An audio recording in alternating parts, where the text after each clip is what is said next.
भूल जाइए पुरानी बत्तीसी को। बत्तीसी निकालने बैठाने का टेंशन खत्म। अब फिक्स दांतों की बत्तीसी इम्प्लांट के द्वारा लगाते हैं डॉक्टर दिनेश गुजर। संपर्क करें गुजर dental clinic, Pandhana road, Khandwa. मुर्दाबाद मुर्दाबाद, बीमा कंपनी मुर्दाबाद मुर्दाबाद मुर्दाबाद।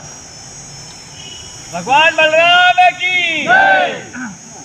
संयुक्त कृषक संगठन जिंदाबाद जिंदाबाद जिंदाबाद। फिलहाल ये लंबा खींच पाना जो संभव नहीं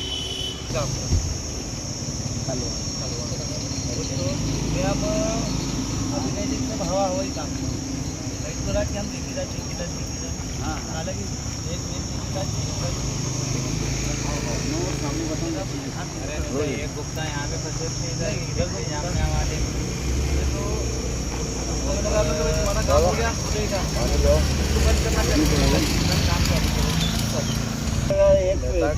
काम था पूरा।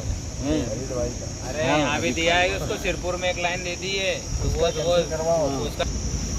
जी बताइए, आप लोग कौन हो और कहाँ से आए और भर धूप में यहाँ कलेक्टर ऑफिस के सामने क्यों बैठे हो आप लोग? हम संयुक्त कृषक संगठन जिला खंडवा के तहसीलों के भी पदाधिकारी यहाँ बैठे हैं, जिलाध्यक्ष भी हमारे बैठे हैं, उपाध्यक्ष वगैरह सभी बैठे हैं, महिला सहायिका भी बैठी हुई है हमारी।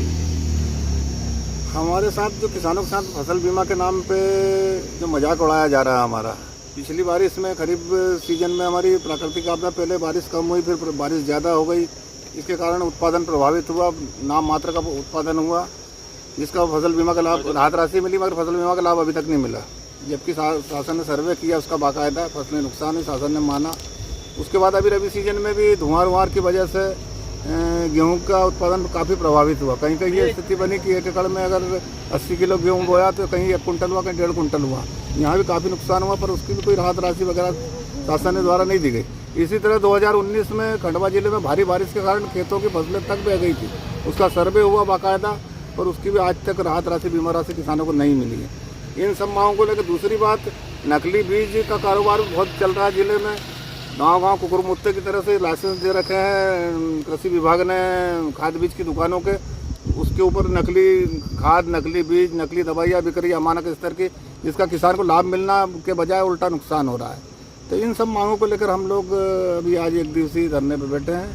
अगर प्रशासन हमारी बातों को, हमारी मांगों को नहीं पूरी करता है तो आने वाले समय में जैसा संगठन पूरा निर्णय लेगा तो अनिश्चितकालीन धरने के लिए बैठेंगे हम लोग। फिर वो उसकी जिम्मेदारी सब प्रशासन की, सरकार की रहेगी। आपका परिचय बता दीजिए। मैं सुरजीत मिन्हास, अभी मेरे पास संयुक्त कृषक संगठन में जिला उपाध्यक्ष का दायित्व है। जी बताइए, आज आप लोग किस धरने पर बैठे तो इसके लिए आपने कहीं परमिशन या आवेदन दिया था कि नहीं दिया था? हम जब भी कोई कार्यक्रम करते हैं जिला प्रशासन को नियमानुसार आवेदन प्रस्तुत करते हैं कि हम यह कार्यक्रम करने जा रहे हैं, इसकी हमको अनुमति दी जाए।